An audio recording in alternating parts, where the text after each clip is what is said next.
ব্যাপার? তোমাকে যে আমি এতবার ফোন করলাম, ফোন ধরলা না কেন? একটু বিজি ছিলাম। আমি তোমাকে একটা ফোন করি নাই, তোমাকে বারবার ফোন করছি। আর একটা মানুষ যখন বারবার ফোন করে তখন নিশ্চয়ই কোনো ইমার্জেন্সি কারণেই ফোন করে। ফোনটা ধরো নাই কেন?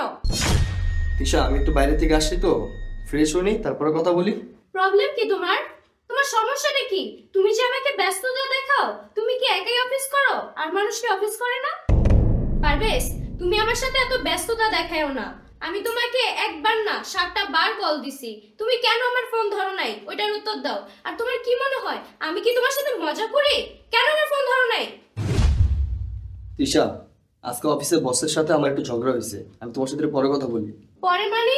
আমি এখন শুনতে চাইছি, তুমি এখনই বলবা। কি শুনতে চাও তুমি? বলো আমাকে কি শুনতে চাচ্ছ? আমি অফিসের কথা বলে বাইরে গিয়ে আরেকটা মেয়ের সাথে ঘুরে বেড়াই, এই জন্য তোমার ফোন ধরি না। আমার আরেকটা সংসার আছে, ওইখানে আমার ছেলে মেয়ে আছে, সারাদিন আমি ওইখানে বসে থাকি, এই জন্য তোমার ফোন ধরি না। তুমি খুশি? একটা মানুষ ফোন নাই ধরতে পারে তিশা।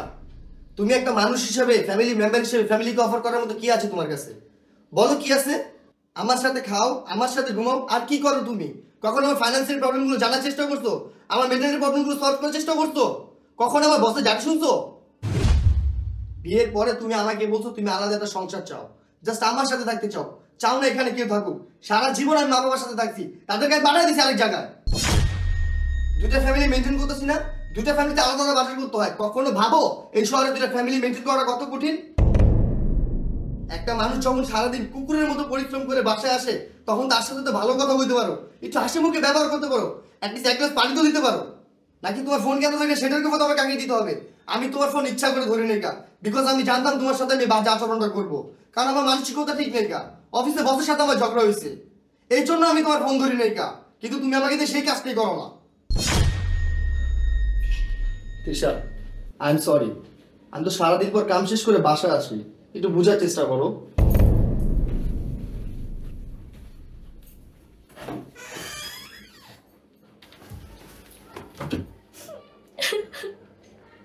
কি শুনতে যাচ্ছ তুমি? বলো আমাকে কি শুনতে যাচ্ছ? আমি অফিসের কথা বলে বাইরে গিয়ে আরেকটা মেয়ের সাথে ঘুরে বেড়াই, এই জন্য তোমার ফোন ধরি না। আমার আরেকটা সংসার আছে, ওইখানে আমার ছেলে মেয়ে আছে, আমি তোমার ফোন ইচ্ছা করে ধরি না, বিকজ আমি জানতাম তোমার সাথে আমি বাজে আচরণটা করবো।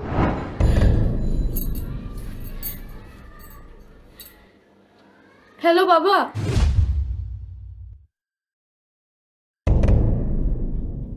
তিশা, তিশা, মা তুই কই? এদিকে আয়। বাবা, আপনি হঠাৎ আমাদের বাসায়? বসেন। আমি বসতে আসি না। তিশা কোথায়? তিশাকে ডাকো, তিশাকে আমি নিতে আসছি। তিশাকে নিতে আসছেন মানে?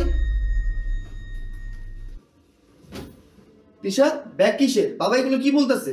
বাবা যা বলছে সব ঠিকই বলছে।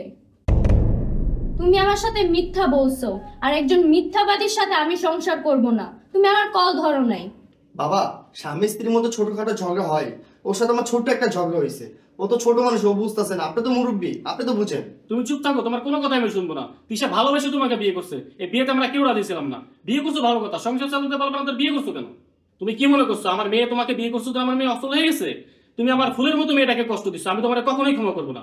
আগামী 3 দিনের মধ্যে আমার মেয়েকে আমার বন্ধুর ছেলের সাথে বিয়ে দেবো। তুমি কখনোই আমার মেয়ের যোগ্য ছিল না। তিশা, তিশা প্লিজ তুমি আমাকে মাফ করে দাও, তুমি একটু বোঝার চেষ্টা করো। আমি আর কখনো তোমার সাথে চিল্লাচিল্লি করবো না। তিশা প্লিজ তুমি আমাকে মাফ করে দাও। ছাড়ো আমাকে, তোমার মতো মিথ্যাবাদীর সাথে আমি সংসার করব না।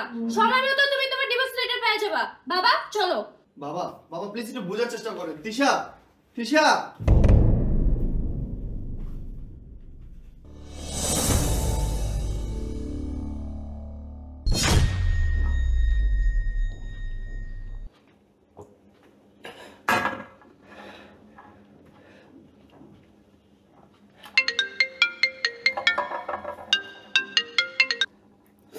হ্যালো ভাই, আমি তো এক জায়গায় দাওয়াতে আসলাম, এই জায়গায় এসে দেখি ভাবির বিয়ে হইতাছে। এখন আমি কি করব?